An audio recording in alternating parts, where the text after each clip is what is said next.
The summer sun beat down on Riverside Municipal Pool with a kind of relentless intensity that made asphalt shimmer and turned concrete into a griddle.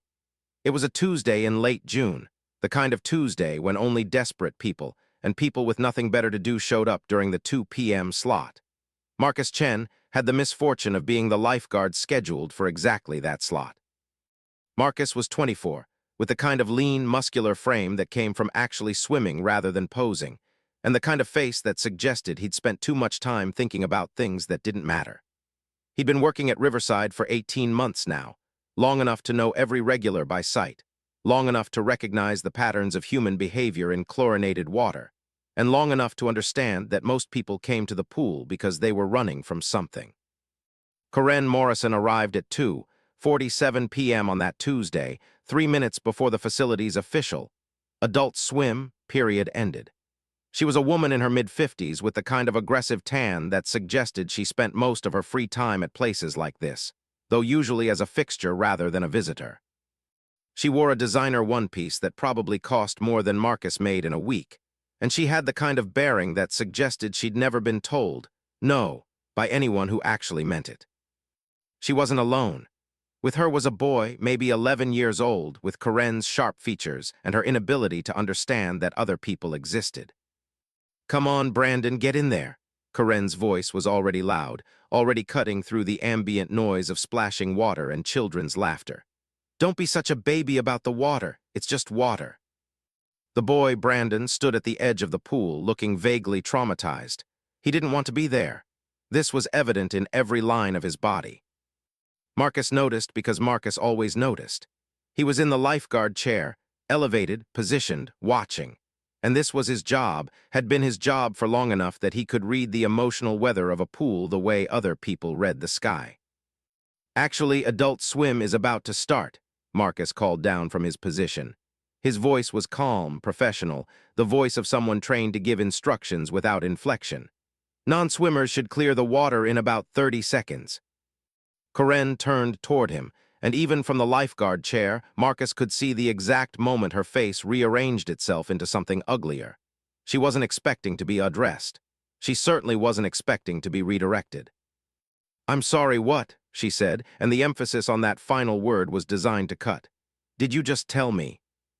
"Adult Swim," Marcus repeated, checking his watch, "starts in 30 seconds. The pool is cordoned off after that, only swimmers over the age of 18. This was not a whim. This was not Marcus being difficult. This was a city ordinance, and it was enforced because children drowned in pools, had drowned, historically, during adult swim periods when lifeguards were watching fewer younger swimmers. It was a small rule, but it was a rule.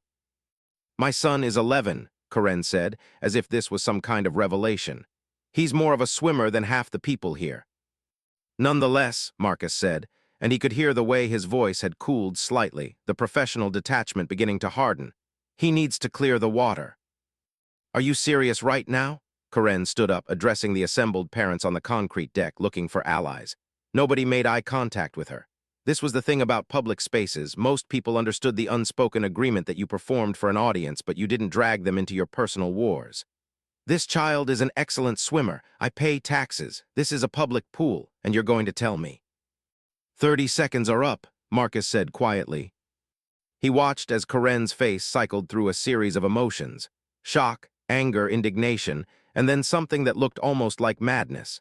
She stood up abruptly, her motion sharp enough that several parents flinched. "Brandon, get out of the water, now." The boy climbed out looking mortified. His mother grabbed his arm, possibly harder than necessary, and pulled him toward the seating area. As she walked, she muttered loud enough for Marcus to hear, "Absolute power trip, that's what it is.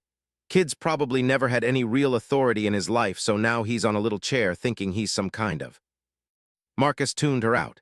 He'd learned to do this early in the job. He watched the water instead, watched the handful of actual adults doing laps and floating lazily in the heat. He waited for his body to relax, for his jaw to unclench. 5 minutes later, the adult swim period was in full effect, and the pool had transformed into a more peaceful place. The children were gone. The frenetic energy had dissipated. Marcus was actually enjoying himself, actually present in his body rather than braced for conflict, when he heard it. "BRNDON, Brandon, stop being such a coward. Corinne's voice cut through everything. Marcus turned to look. Brandon was standing at the concession stand, and Corinne was apparently berating him for not ordering her a specific drink. The boy's shoulders were hunched, his face red with embarrassment. Marcus could feel something tightening in his chest. This wasn't his jurisdiction. This wasn't a pool safety issue. A person yelling at their child at a public pool wasn't against the rules, even if it made everyone around them uncomfortable. He should stay in the chair. He should watch the water. But Brandon looked up and made brief eye contact with him, and in that moment, Marcus saw something that made the decision for him.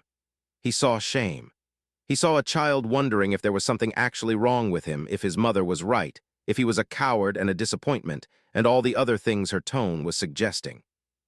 Marcus climbed down from the lifeguard chair. He walked over to the concession area with the kind of purposeful stride that suggested he had something to say.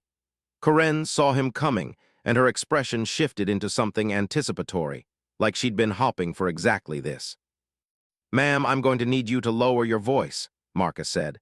His professional voice was firmly in place, but underneath it he could feel something sharper, something genuinely angry. "This is a family facility. You're disturbing other guests." For a moment, Corinne said nothing. She stared at him like he'd suggested something obscene. Then, very slowly, her lips curled into something that wasn't quite a smile. "Oh, I see," she said softly. "I see what's happening here. You're one of those young people who thinks they can tell me what to do in a public space. You work here, sweetheart. That doesn't give you the right to." "It actually does," Marcus interrupted, and he could hear the mistake in real time, the tone shift, the loss of careful professionalism. "It's part of my job, and my job includes making sure everyone here feels safe." "Safe from what?" Corinne's voice was rising again. "From a mother disciplining her son." "From being yelled at," Marcus said quietly, "and from watching an adult lose control." He knew immediately that this was the wrong thing to say. He could see it in the way Corinne's entire body went rigid, in the way her eyes went from angry to something more like feral. He'd just suggested she'd lost control, and control, he would learn, was everything to a woman like Corinne Morrison. "I haven't lost control," she said, and every word was clipped, precise, delivered like a blade. "I'm a therapist, actually. I'm a clinical therapist with over 20 years of experience in child psychology. So when I'm addressing behavioral issues with my son, it's not losing control. It's parenting." Marcus knew he should back down. He knew this from somewhere deep in his training, from somewhere in the lizard brain that understood that some people needed to feel like they'd won. But there was something in him that had started to crack in his early 20s, some belief in fairness that had curdled into something more like rage. "Then maybe your clinical expertise would suggest that humiliating him in public isn't the best approach," Marcus said. The concession area had gone quiet. Everyone was watching now. Brandon had turned away entirely, his whole body language screaming his desire to be anywhere else in the universe. Corinne stood up slowly. She was shorter than Marcus, maybe 5'4", and her face was flushed a deep crimson.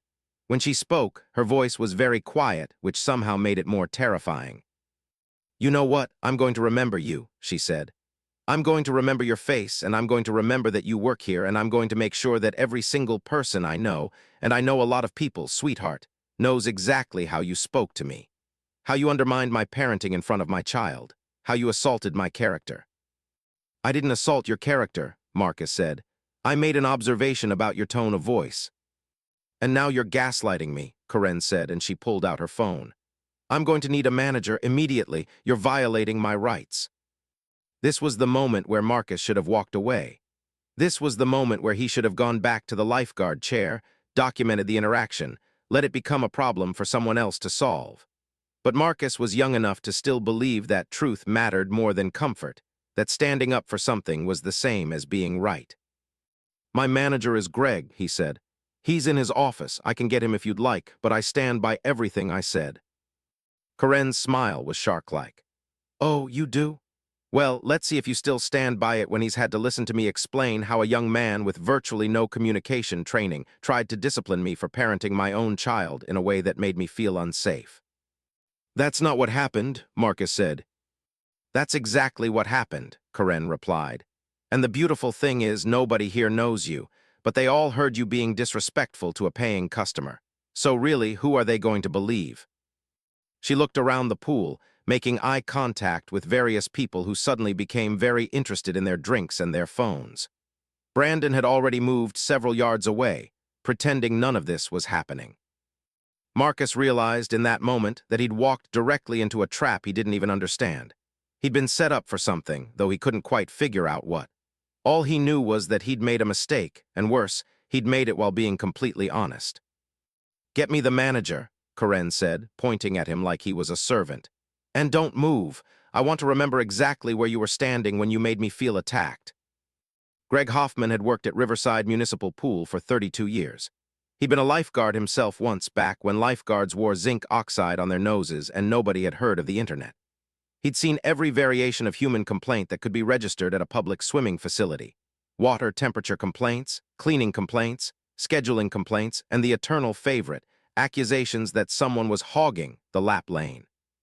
But Greg had never seen someone work themselves into quite the state of fury that Karen Morrison managed to achieve in his office that afternoon. "He told me I was losing control," Karen was saying, her voice trembling with outrage. "He said that my parenting was making my child feel unsafe. Can you imagine? He questioned my methodology, my clinical methodology, as a mental health professional." Greg was a man in his late 50s with the kind of patient, weathered face that came from decades of listening to things that didn't matter while maintaining the expression of someone listening to something that did. He nodded along, making notes, the way he'd learned to do in conflict mediation training. "And he did this in front of other customers?" Greg asked. "In front of at least 15 people, Karen said, her eyes shining with something that might have been tears or might have been pure adrenaline-fueled fury. "I was so humiliated. And then when I asked for a manager, he tried to make it seem like I was overreacting. He was very aggressive with me." This was the first lie, though Greg wouldn't know it was a lie for another hour, when he called Marcus into the office and heard a very different version of the same story. "He was respectful?" Greg asked, clarifying. "I wouldn't say respectful," Marcus said. He was sitting in the chair that Karen had occupied 20 minutes earlier, and he looked small in it, or maybe just young. "But I wasn't aggressive. I tried to explain the adult swim policy in a straightforward way." And the comment about her losing control. Marcus hesitated. This was the trap, Greg recognized, the moment where a young person had to decide whether to lie or to tell the truth and take the consequences of truth-telling. "I said that humiliating someone in public might not be the best parenting approach," Marcus said carefully. Her tone of voice it was harsh. The kid was clearly embarrassed. "So you made a judgment about her parenting," Greg said, and it wasn't quite an accusation, but it had the weight of one. "I made an observation," Marcus said, "and I regret it. I know it wasn't my place." This was the moment where a good manager would have ended the conversation, would have said something along the lines of, "Let's all move forward," would have closed the book on a minor incident that involved nothing more than a young employee learning a boundary. But Greg Hoffman wasn't necessarily a good manager. He was a cautious manager, which was something different. He was a manager who'd worked for a municipality long enough to understand that certain women came to places like public pools specifically to create the kind of incidents that could be leveraged into larger complaints. "I'm going to have to document this," Greg said to Marcus. "Not because I think you did anything wrong exactly, but because she asked to speak to management, and now there's a formal record of the interaction." "Okay," Marcus said, and he sounded relieved, like documentation was something that could be solved, fixed, made into a non-issue through the right paperwork. Greg filed the complaint that evening. He wrote out Karen's version of events in his neat, careful handwriting, and he wrote out Marcus's version, and he filed them both, and he thought that would be the end of it. It wasn't the end of it. At 6:47 p.m. that same day, Greg received a call from Linda Webb, the Riverside Pool's administrative supervisor. Linda was one level above Greg in the hierarchy, and she rarely called him directly. "I've received a formal complaint," Linda said, and something in her tone suggested she wasn't happy about this. "From a Karen Morrison. She's alleging that one of our lifeguards engaged in inappropriate behavior with her and her minor son." Inappropriate? Greg felt his stomach drop. This was the escalation. This was the thing that changed a complaint into a situation. Her exact words were assault of character, failure to protect minors, and creating an unsafe environment. She's requesting that we remove the employee from his position pending an investigation. That's not, Greg started, and then stopped. He couldn't say that's not what happened because he wasn't entirely sure what had happened anymore. He had two contradictory accounts of the same event, and only one of them was willing to leverage accusations of harm against minors. What do you recommend? Linda asked. Greg closed his eyes. He thought about Marcus, who was a good kid who'd never caused problems, who'd made a mistake in judgment. He thought about Corinne Morrison, who'd walked into his office with the kind of certainty that suggested she'd done this before, that she knew exactly what buttons to push. We should investigate, Greg heard himself saying, properly before we take any action. I agree, Linda said. But in the interim, I'm going to need Marcus off the schedule. We can't have him on the floor while an allegation involving a minor is pending investigation. And just like that, Marcus Chen's summer job ended. Not because he'd done anything wrong, not because anyone had proven anything, just because the machinery of institutional protection, once activated, had to be seen running. The city's investigation into Marcus Chen took 4 weeks. 4 weeks of interviews, 4 weeks of documentation review, 4 weeks of Marcus sitting at home, unable to work, unable to move forward, trapped in a legal limbo of his own making. The investigator was a woman named Patricia Flores, and she was actually very good at her job. She interviewed the concession workers, who remembered the interaction but couldn't actually confirm whether Marcus had been aggressive. She interviewed the other parents, who largely didn't want to get involved but admitted that Corinne's voice had been quite loud, and Marcus had simply asked her to lower it. She interviewed Brandon, which was where things got interesting.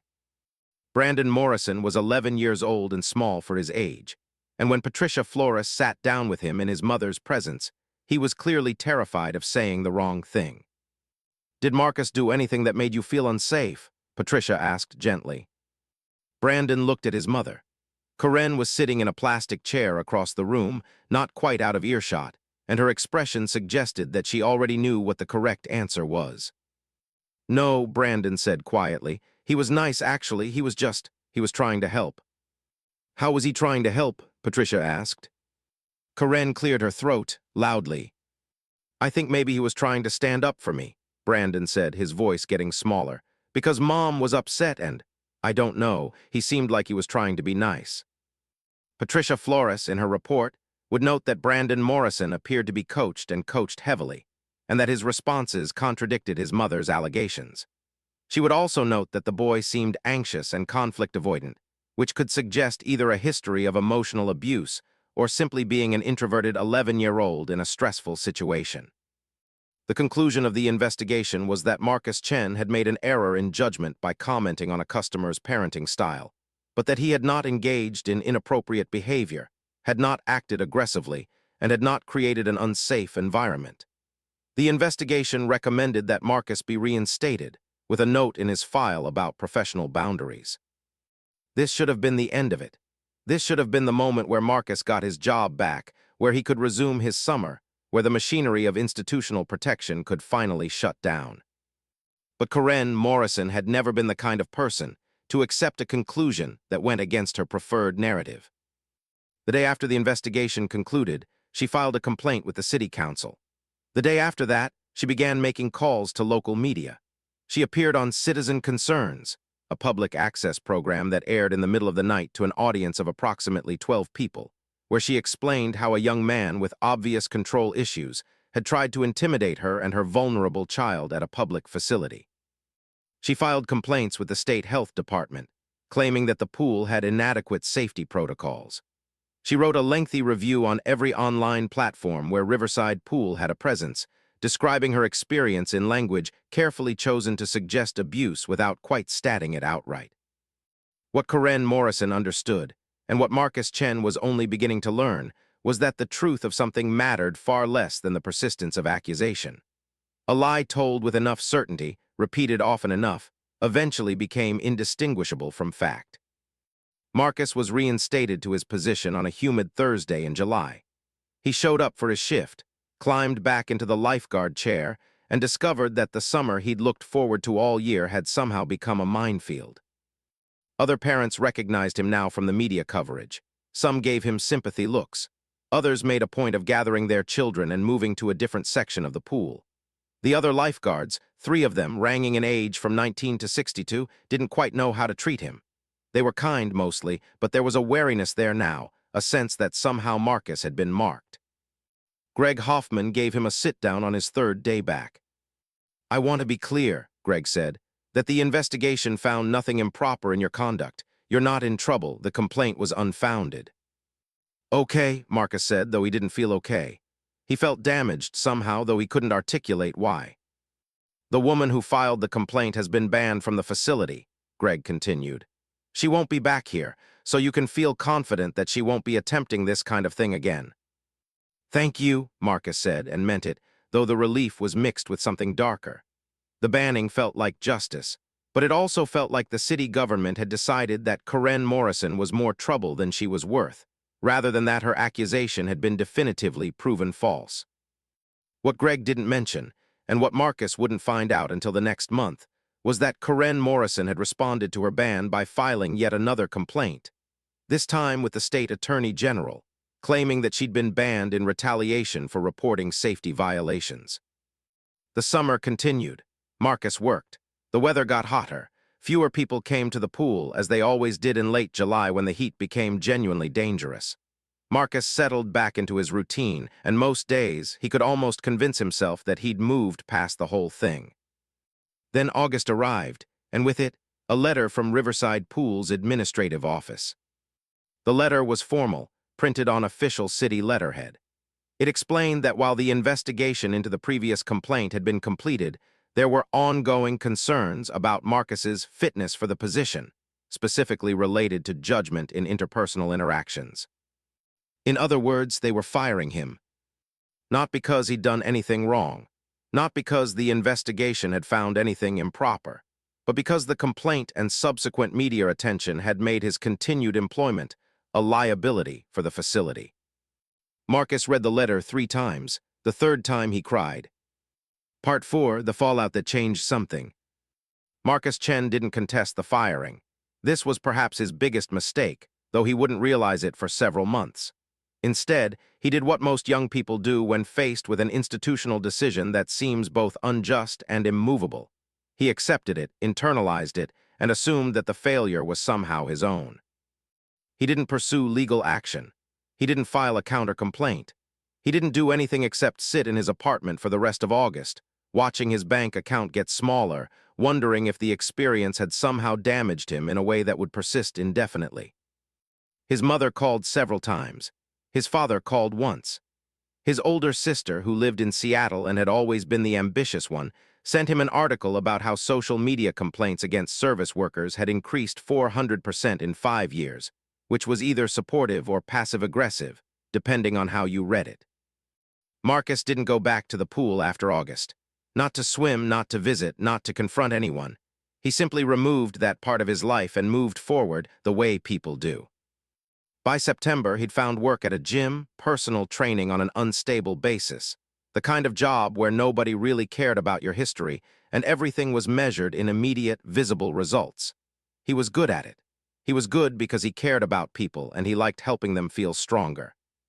But something had changed in him. He was more cautious.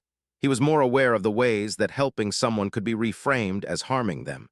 He was more conscious of the power dynamics inherent in any interaction where he had authority. What he didn't know was that Corinne Morrison's life had not actually improved after getting Marcus fired. Corinne had lived for 4 months on the validation of victory. She told everyone she knew about how she'd stood up to an abusive system, about how she'd protected her child from a dangerous employee. She'd given interviews, made media appearances, positioned herself as a defender of consumer rights and child safety. Then, gradually, the story had begun to decay. The investigation report, which had been sealed initially, was released after a FOIA request from a local journalist who'd become interested in the story for reasons that had nothing to do with Corinne's narrative. The journalist found the details interesting not because they proved Corinne right, but because they proved something else entirely, that the Riverside Pool had fired an innocent young man to avoid further complaint. The journalist's article was small, ran in a local paper, didn't get much traction, but it ran with the headline, Municipal pool fires lifeguard after unfounded allegations. And that was when Corinne Morrison discovered something that would shape the rest of her life. That being the person who destroyed someone's career doesn't actually feel the way she thought it would. It didn't feel like power, it felt like a weight. She started receiving emails, not many, but enough. People who'd followed the story. People who'd looked at the investigation results. People who'd decided, based on publicly available evidence, that Corinne Morrison had weaponized an accusation to attack someone who'd simply suggested she was yelling at her child. She got a bad review on her therapy license website. Just one, posted anonymously, but it said, "I looked up the pool incident. Stay away from this therapist." She called the website to request they take it down. They said they couldn't verify the poster's identity, and the content didn't violate their policies because it was technically opinion-based. One of her therapy clients, someone she'd been working with for 4 years, abruptly decided to end their relationship. The client said it wasn't personal, that they just felt like they needed to try someone else. Corinne knew it was about the pool. Her book club started seeming colder. Not overtly, but there was a distance there now, a sense that she'd become the kind of person they read articles about rather than the kind of person they brunch with. By October, Corinne Morrison was experiencing the slow-motion disaster of social consequence, and she didn't know how to stop it. She called the city council to demand that they clarify her position in the investigation. They referred her to the sealed records office. She called the sealed records office and was told that FOIA requests could take 6 to 8 weeks. She called Linda Webb, the administrative supervisor, and demanded to speak about how the conclusion of the investigation had been misrepresented to the public. Linda no longer took her calls. Greg Hoffman, when she managed to reach him, politely but firmly declined to discuss the matter further. Corinne tried to contact Marcus directly, several times, through various social media platforms. He'd blocked her after the first message, which was a form of rejection she wasn't accustomed to. And in the quiet, private hours when she was alone in her house, when she was lying in bed at night, Corinne began to experience something that she hadn't felt in decades, genuine doubt about her own actions. She replayed the pool interaction in her head over and over. She remembered yelling at Brandon. She remembered Marcus walking over to her. She remembered his calm voice, and then she remembered the exact moment her own voice had changed, had become strategic, had started planning how to destroy him rather than how to respond to him. She hadn't consciously decided to destroy him, but she'd done it anyway, and it had worked, and now the weight of it was sitting in her chest like a stone.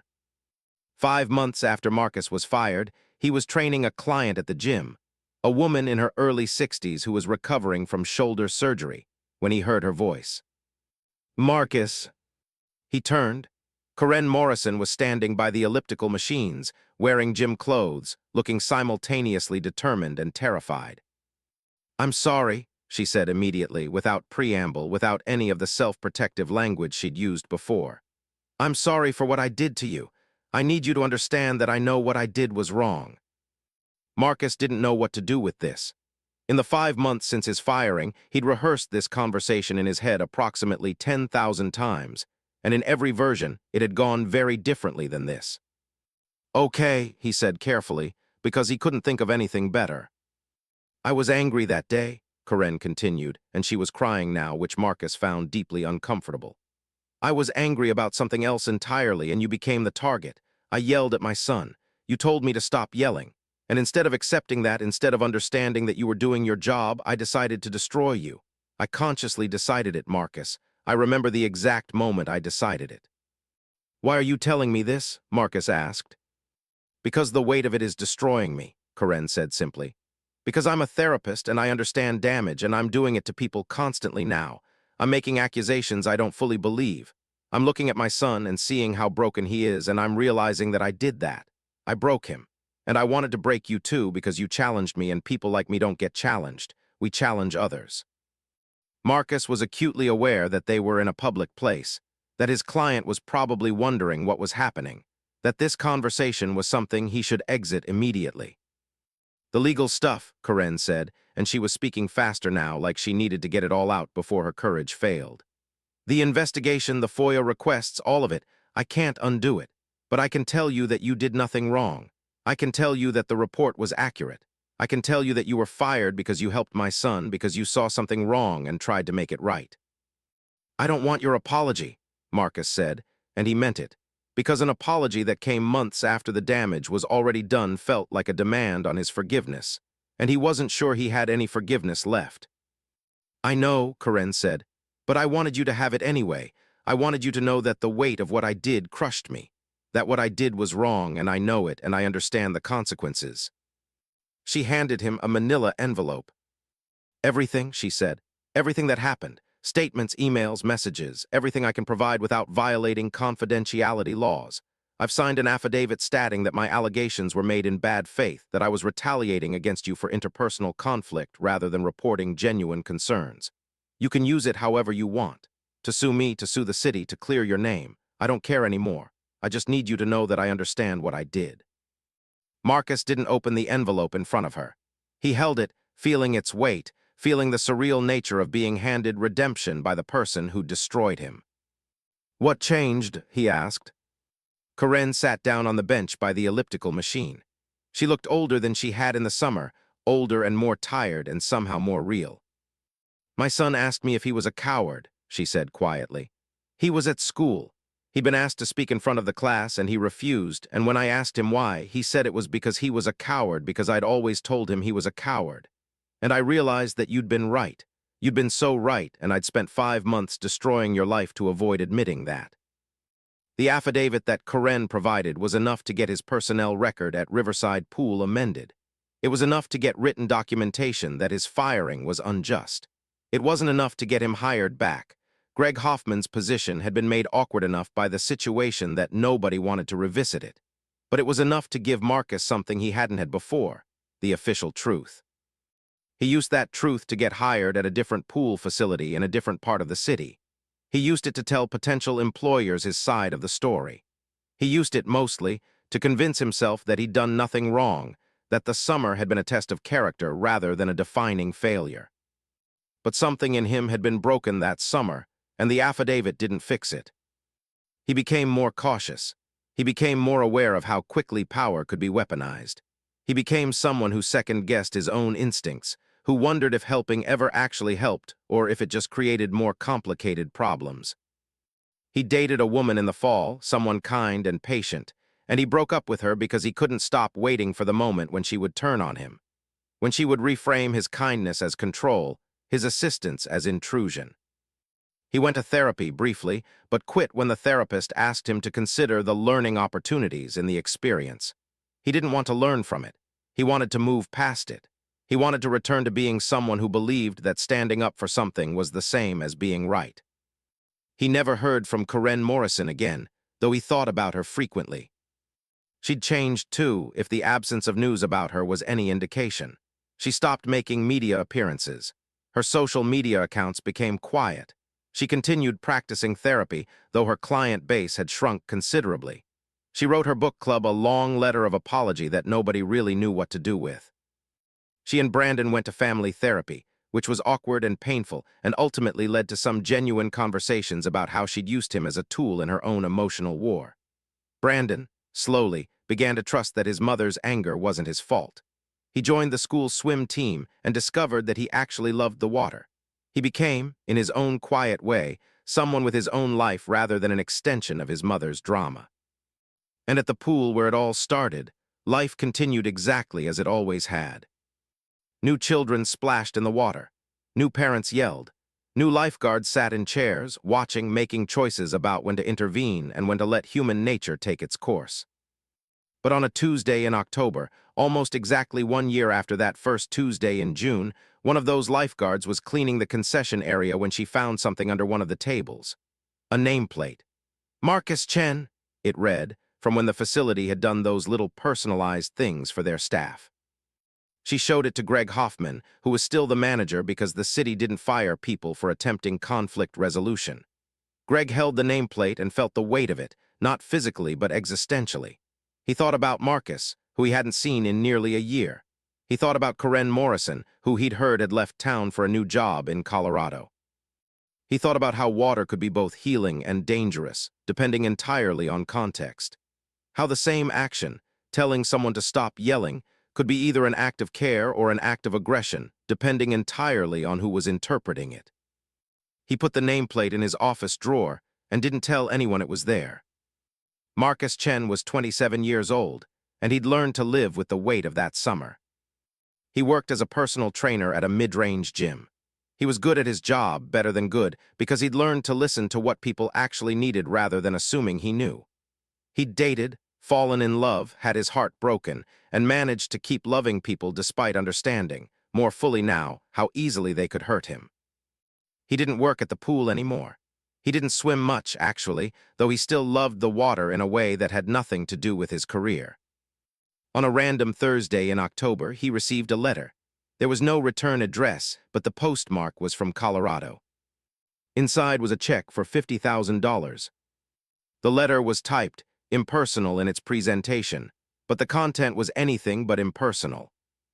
"I've spent 3 years understanding the damage that I caused you," it read. "I can't undo it. I can't give you back that summer or the confidence you lost or the time you spent wondering if helping people was the same as hurting them. But I can do this. This money is from a settlement with the city. I requested that they give me compensation for the injustice of your firing, and I'm giving it to you, not because I expect forgiveness, not because I think money fixes anything, but because you were right that day at the pool. You were right to tell me to stop yelling. You were right to care about my son, and the weight of having crushed you for that rightness is something I carry every day. I hope this helps you live the life you would have lived if I hadn't decided to destroy it." It was signed simply, K. Morrison. Marcus sat in his apartment for a long time with that check. He didn't know what to do with it. It felt like blood money. It felt like redemption. It felt like nothing could actually redeem what had happened, and simultaneously like everything had been redeemed because someone had finally admitted that they were wrong. He deposited it. He used part of it to go back to school, to get his degree in sports medicine. He used part of it to buy a small house near a beach. He used part of it to fund a scholarship at a local high school for students who couldn't afford to participate in swimming programs. What he didn't do was contact Corinne Morrison to thank her. Some things once broken are better left not reconstructed.